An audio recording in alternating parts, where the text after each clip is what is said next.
Now, Oregon has been one of those teams that likes to tamper. They like to call guys, try to gauge their interest before they hit the portal, where they still are playing for somebody else, and they try to persuade them to leave their current program, to join them. They promised them a bigger payday, and they just stole one of USC's best offensive linemen.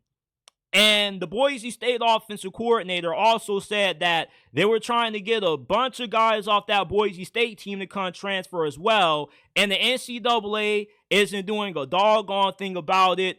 They're just allowing Oregon to pretty much poach and steal everybody's players with no punishments, no guarantees, and with all of the unlimited NIL money that Dan Lanning and that program are receiving from Phil Knight. I can't really say I blame them. Look, don't hate the player, hate the game. You can't get mad at Oregon for doing what the NCAA is allowing. Once again, this doesn't fall on Oregon because they're taking advantage of a loophole that everybody else is taking advantage of. Everybody's just mad at Oregon because, they have the ability to do it at a way higher level than what everybody else does. Because if you got unlimited NIL money, why wouldn't you try to entice the best players of some of the best teams in the Big Ten or the SEC to come play for you? It's like, yeah, you're starting here, you're getting paid good, but we can offer you times 2 what you're already making starting at your current school. If you were in these players' shoes and Oregon hit your phone, Dan Lanning was on the line and saying, hey, bro, listen, you're a great receiver, but we can give you times for what you're making right now if you come play for us, and you got the possibility of competing for a national championship with all the talent that we already have. I mean, how could you pass up the offer? These coaches that keep calling out Oregon for tampering and poaching their players, they need to be taking this up with the NCAA because this isn't Oregon's fault. They're just doing what anybody else would do if you were in their position. Now, of course, it is unethical. I'm not saying that it's right or it's justified. You feel me? But I'm just saying that this has been allowed to happen.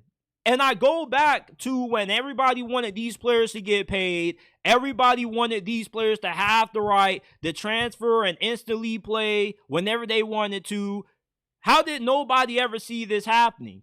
When you have a team that just has so many resources and they have so much money to spend, they're not just going to be satisfied with the guys that are available in the portal when they can go and get better. Oregon pretty much has an NIL backing that can allow them to assemble just an overall stacked roster where they have literally the best player at every position, rather it be on the offensive line, the defensive line, cornerback. I can't believe Oregon went out the way they did this past season. I was stunned at how they just got annihilated and taken off the map in the Rose Bowl by the Buckeyes. I strongly think that after the way that game went, Dan Lanning and his staff were even more aggressive at trying to poach players off other rosters because you need to have the most stacked team possible if you want to take down a school like Ohio State that's investing $20 million into their team. At the end of the day, it seems like college football is turning into pay to win more than what the NFL is. It kind of has transcended what the NFL is because the NFL has a salary cap. And more so it's like the MLB, Major League Baseball, because they don't have a salary cap. As long as you have the money to pay everybody that you're getting, you can have an entire MLB team with the best pitchers, the best hitters, as long as you can afford to pay them all, and that's what Oregon's doing. So I'm not mad at Oregon for what they're doing. Hell, if I had that Phil Knight NIL money, I'll be using that thing too to buy up anybody. I'll be buying up Arch Manning off Texas. I'll be like, Arch, they're paying you $5 million. I'll give you $10 million if you come play for me.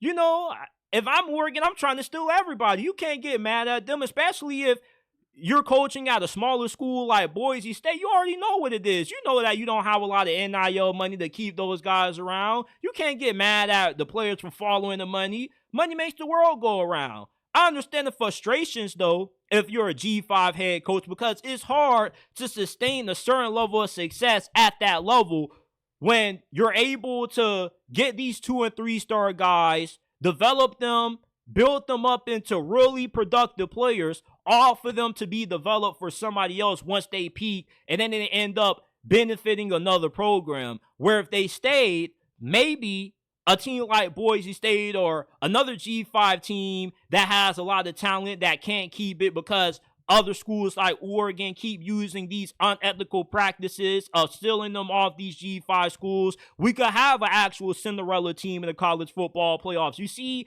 what Oregon is doing right now with them abusing the portal rules, them tampering and not suffering any repercussions because of it, is why we will never see a Cinderella run in the CFP. It will never happen, because anytime you have any high-level players on a smaller school, Oregon's going to come and buy them up. And I'm not just trying to single out Oregon, because there are a lot of teams that are doing it, but Oregon is just more so in the headlines because I just see tons of coaches talking about what they're doing. You know, every day I wake up, it's a new article about Oregon's unethical transfer portal practices. But at this point, I can't even call it unethical. I say what the NCAA is doing is unethical, with the fact that they refuse to do anything about it.